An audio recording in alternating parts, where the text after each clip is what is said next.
L'actualité économique sur CamNews 24, Madame, Monsieur, bienvenue à tous. Coopération Cameroun-Nigeria, Paul Biya et Mouamadou Bouhari posent les balises d'un nouveau départ économique.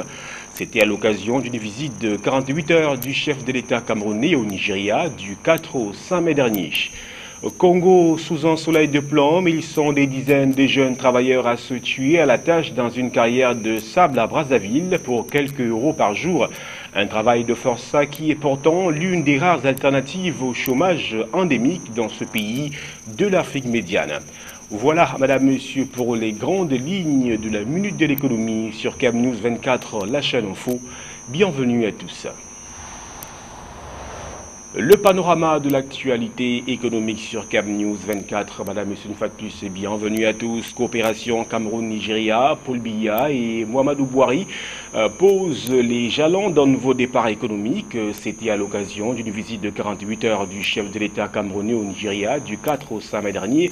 Les deux chefs d'État ont par exemple convenu de l'organisation d'un forum d'affaires Cameroun-Nigérien à Abuja.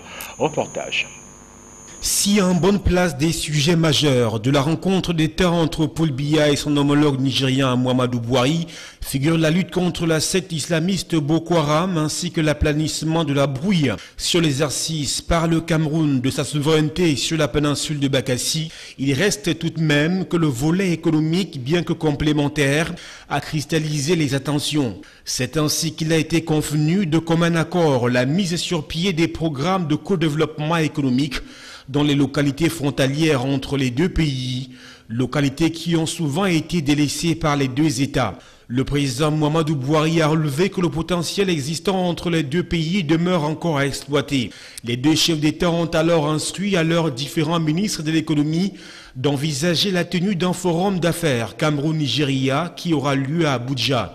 S'agissant des perspectives, les deux présidents ont souhaité entre autres points évoqués l'achèvement des travaux du pont sur le Mayo-Thiel qui va relier Demsa au Cameroun et Belel au Nigeria, la poursuite de la démarcation de la frontière entre le Cameroun et le Nigeria, longue de 2100 km, elle traverse des montagnes et un désert au nord et une forêt dense au sud et compte 21 points frontaliers maritimes. L'adoption de mesures concrètes pour la signature d'un accord frontalier dans le domaine des hydrocarbures.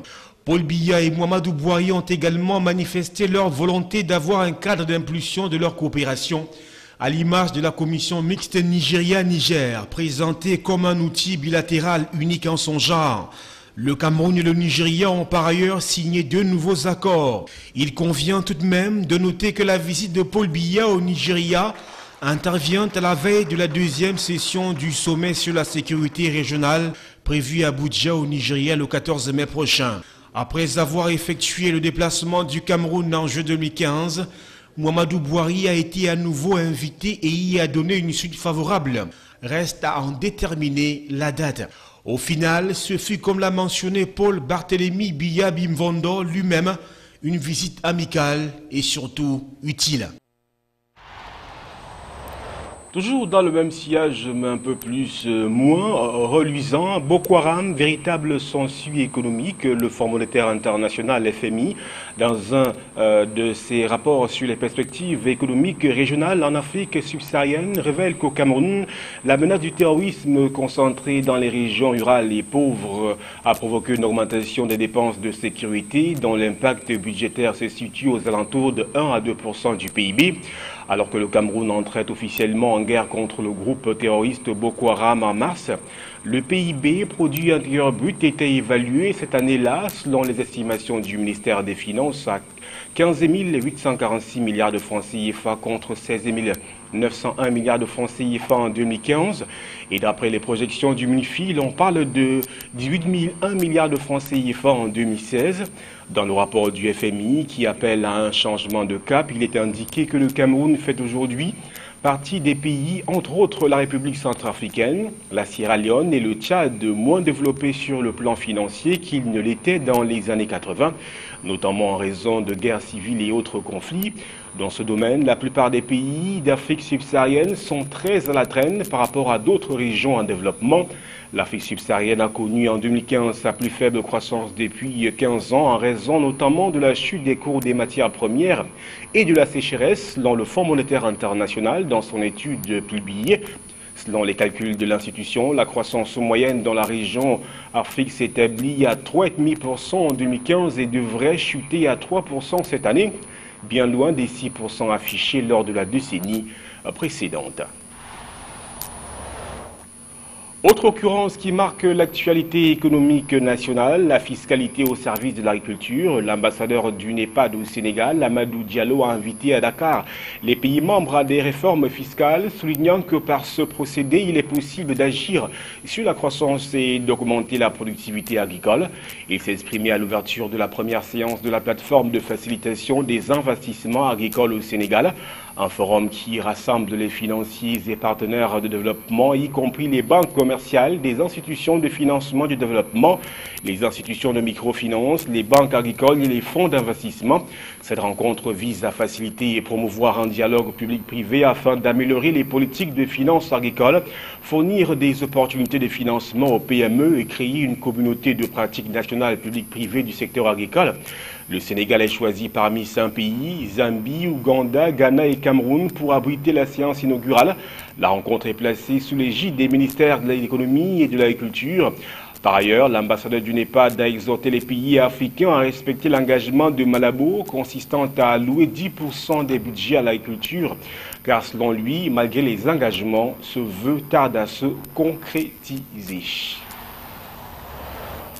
Production de ciment à présent au Cameroun. Simencam met la gomme. Les cimenteries du Cameroun et le gouvernement ont signé le 3 mai dernier une convention d'investissement relative au projet d'extension de la Simencam, lequel passera par la construction d'une unité de broyage du clinker, un des composants du ciment artificiel. D'un montant estimé à 23 milliards de francs CFA, les travaux de construction de la dite usine à Nomayos près de Yaoundé commenceront dans les prochaines semaines et devraient s'achever en 2018. Cette usine aura une production annuelle de l'ordre de 500 000 tonnes de ciment avec possibilité d'extension à 1 million de tonnes. Le clinker, matière de base dans la fabrication du ciment et qui sera utilisé à Nomayos, sera à terme importé à partir du nouveau port en eau profonde de Kribi au sud Cameroun. Simencam, qui se présente comme le leader du marché du ciment au Cameroun et en Afrique centrale, a réalisé un chiffre d'affaires de 85 milliards de francs CFA en 2013, dispose déjà d'une station de broyage à Bonabiri, d'une cimenterie intégrée à Figuil au nord et d'une centrale à béton à Olembe dans le centre. Créée en 1963 et avec une capacité annuelle de production d'1,5 million de tonnes, cette entreprise est aujourd'hui en concurrence avec le turc Metsem, le nigérian Dangote Semen et le marocain Semafa.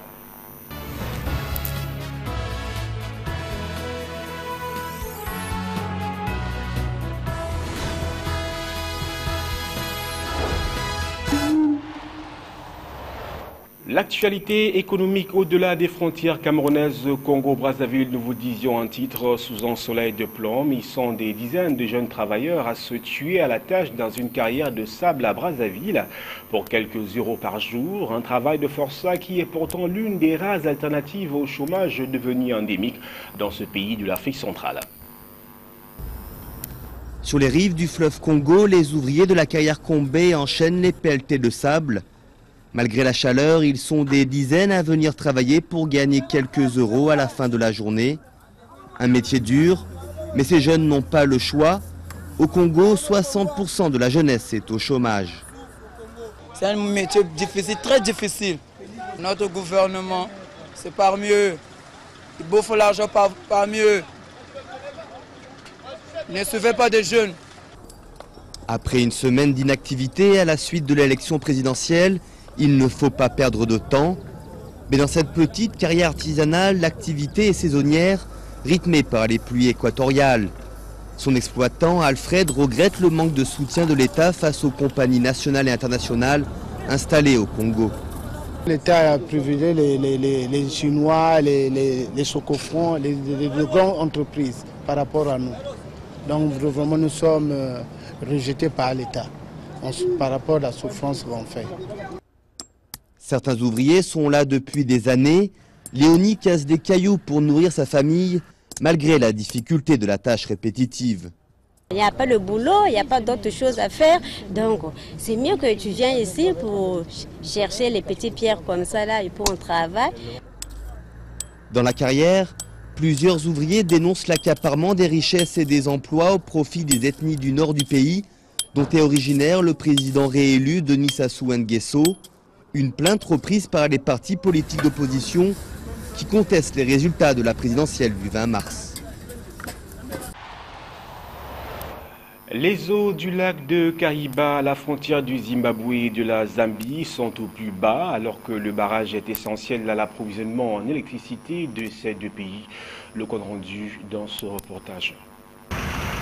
Tout autour du barrage de Kariba, on devine où était l'eau avant. 2 années de sécheresse dues au phénomène El Niño ont fait des ravages dans toute l'Afrique australe et la plus grande réserve artificielle d'eau douce du monde est quasi à sec.